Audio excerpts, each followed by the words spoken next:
میں آپ سب کی خدمت میں سلام. آج کی صبح ہم آپ سبوں کو ویلکم کرتے ہیں اور آج ہمارے پاس ایک خوبصورت ٹاپک ہے روشن مستقبل. چونکہ آج ہمارے زمانے کے اندر بہت سارے نوجوان جو بے بسی اور مایوسی کا شکار ہیں اور کچھ نوجوانوں کو یہ پتہ نہیں چلتا کہ وہ اپنے فیوچر پلان کیسے کریں, کس طرح سے وہ آگے بڑھیں. درمیان آج خدا کے خادم پادری یوسف بھٹی صاحب موجود ہیں اور ان سے ہم مزید جانیں گے اور گفتگو کریں گے وہ ان چیزوں کے بارے میں کیا رائے رکھتے ہیں. اور آپ کا جناب, آپ کا تعلق فیصل آباد سے ہے, آپ خدا کے خادم ہیں اور صدائے پاکستان PBS میں آپ ایک باقاعدہ طور پر جنرل سیکرٹری کے طور پر آپ خدمات سر انجام دے سکے ہیں. سر, ہم آپ کو اپنے اسٹوڈیو میں ویلکم کرتے ہیں, اپنے شو میں ویلکم کرتے ہیں. تھینک یو سو مچ. جی, سب کو سلام. بہت شکریہ پادری کامران شہزاد صاحب, آپ نے انوائٹ کیا. میں شکر گزار ہوں کہ آپ کے ناظرین سے, اپنے بہن بھائیوں سے, آپ کے پروگرام کے وساطت سے چند ایک باتیں میں کر پاؤں گا. آپ کی اس دعوت کے لیے میں خدا. سب سے پہلے آپ سے یہ پوچھنا چاہتے ہیں, زندگی کے سفر میں آپ کی جوانی کے کوئی ایسا موڑ یا کوئی ایسی شخصیت جس نے آپ کو موٹیویٹ کیا, جس نے آپ کو آگے بڑھنے میں یا اس جگہ پہ آنے میں آپ کی بڑی رہنمائی کی ہو, تو ضرور ہماری آڈینس کو اس کی وضاحت بتائیں. بہت شکریہ صاحب, کیا یاد دلا دی آپ نے, جوانی کی بات کی ہے. مجھے یاد آتا ہے کہ ایک واقعہ جس نے میری زندگی میں ایک یو ٹرن کی طرح میری مدد کی ہے. آج سے تقریباً 20 سال پرانی بات ہے, 2006 کی بات, جب میں اپنے قریبی دوست کے ساتھ اپنے شہر سے راولپنڈی موو ہوا. پیسہ بنانے کا بھوت سوار تھا. ایون اپنی جو سیکنڈری کی ایجوکیشن ہے اس کو چھوڑ کر موو ہو گیا. لیکن ایک خاص وقت پہ جا کے میں سٹک ہو گیا اور کچھ اختلافات کے سبب سے صاحب میں اپنے اس قریبی دوست سے الگ ہوا. فیصل آباد سے نکلا تھا پیسہ کمانے کے لیے, کچھ زندگی میں بننے کے لیے, لیکن میں ناکام ہوا. اور جب فیصل آباد واپس آ گیا تو یقین مانیے میرے پاس سائیکل ہوتی تھی, وہ بھی نہ رہی.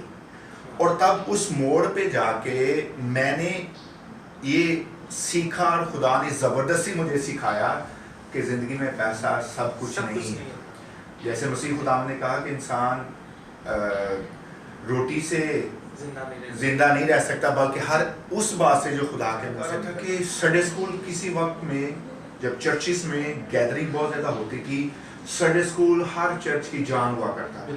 لیکن آج المیہ ہے کہ سنڈے اسکول ایک روایتی پریکٹس بن کر رہ گیا ہے.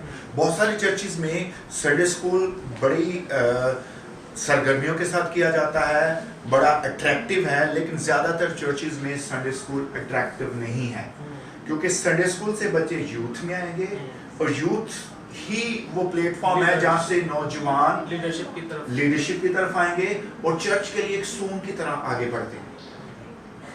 جی پر صاحب, ہم نے ایک اور چیز دیکھی ہے, جیسے تیزی سے دنیا بدل رہی ہے, ہمارے چرچ کا بھی اخلاقی ڈھانچہ اور روحانی طور پر بھی بڑا ایک بدلاؤ نظر آ رہا ہے ہماری نوجوان نسل میں. تو آپ اس کے بارے میں آپ ان چیزوں کو کیسے دیکھتے ہیں؟ جی صاحب, بڑا یہ یقیناً جیسے جیسے ماڈرنزم جا رہا ہے, AI کا زمانہ ہے, لوگ جو ہر دوسرا پرسن ہے وہ اس کے ہاتھ میں پوری دنیا لیے پھر رہا ہے, انٹرنیٹ ایکسیس ہے.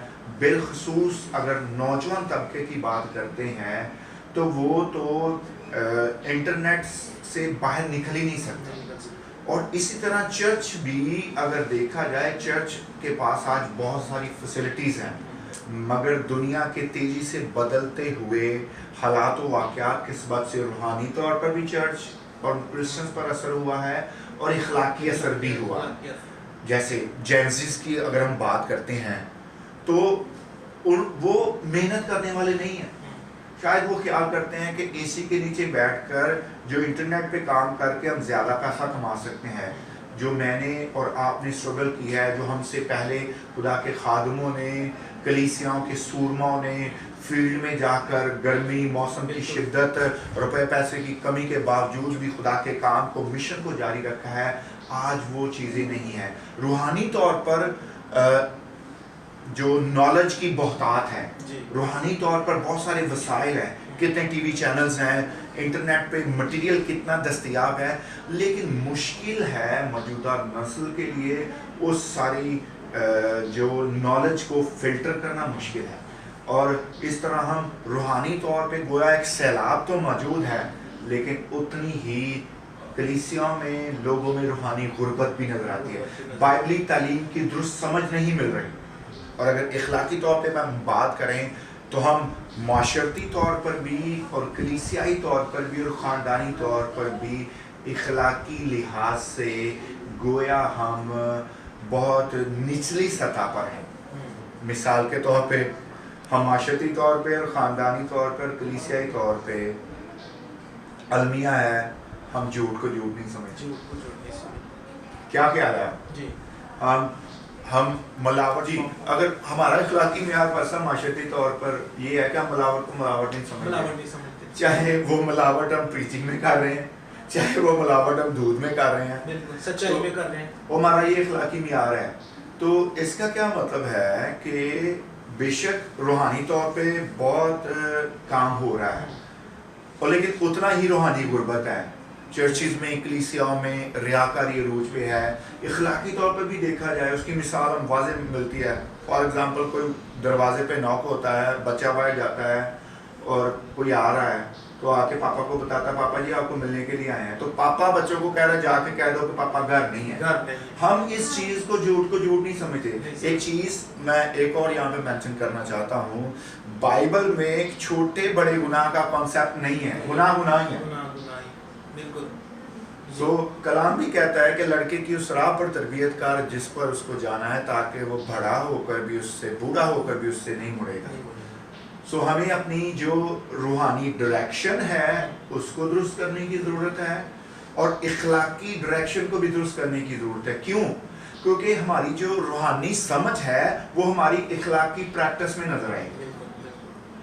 جی بھائی صاحب بہت شکریہ آپ کا. جیسے ہم دیکھتے ہیں اس زمانے کے اندر چرچ کا ایک اپنا کردار ہے نوجوانوں کو لے کر، اسی طرح خادم کا بھی اپنا کردار ہے.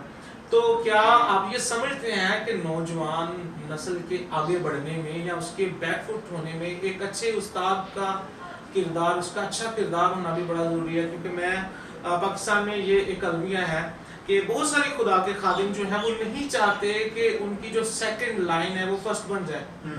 وہ چاہتے نہیں کہ ان کے جو بچے آج کے بچے ہیں وہ کل کے لیڈر بن جائیں. جیسے میں آپ کو ایک بات بتاتا ہوں، میں نے اپنے دوست سے بات کی، خادم ہے، اس کا بھی نام پوشیدہ ہی ہے. میں نے ان سے کہا جی کہ آپ اپنے کلیسیا میں سے کوئی نوجوان بھیجیں سیمنری کے لیے جن کو آپ دیکھتے ہیں. تو انہوں نے ایک بڑا سادہ سا مجھے جواب دیا کہ اگر انہوں نے سیکھ لیا تو پھر ہمیں کون سنے گا.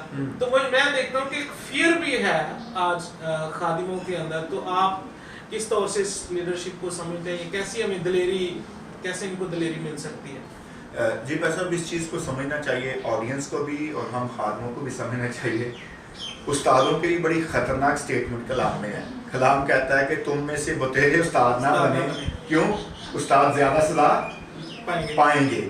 یہ سمجھنا چاہیے. اور المیہ یہ ہے آج کی چرچ لیڈرشپ کا کہ سیکنڈ لائن لیڈرشپ تیار نہیں ہے. حالانکہ یہ بیبلیکل پیٹرن ہے.